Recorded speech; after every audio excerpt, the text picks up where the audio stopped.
প্রায় 50 জন যাত্রী নিয়ে পূর্ব রাশিয়ার আমুর অঞ্চলে একটি যাত্রীবাহী বিমান নিখোঁজ হওয়ার পর অবশেষে তার ধ্বংসাবশেষ খুঁজে পাওয়া গেছে বলে জানিয়েছেন স্থানীয় কর্তৃপক্ষরা।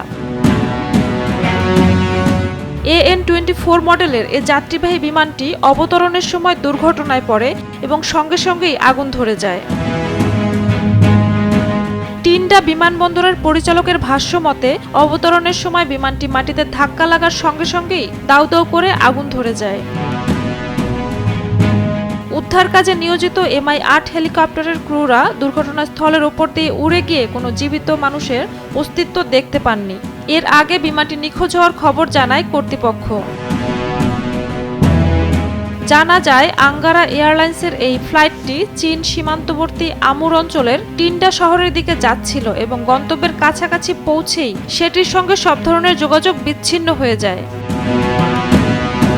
রয়টার্স, ইন্টারফ্যাক্স এবং শট সহ একাধিক আন্তর্জাতিক সংবাদ মাধ্যমগুলোর তথ্য মতে 24 জুলাই রাশিয়ার দূর পূর্বাঞ্চলে ঘটে যাওয়া এই দুর্ঘটনায় বিমানের সব যাত্রী ও ক্রু সদস্য নিহত হন। বিমানটি যখন নিখোঁজ হয় তখন সেটি টিন্ডা শহর থেকে মাত্র কয়েক কিলোমিটার দূরত্বে অবস্থান করছিল বলে ধারণা করা হচ্ছে।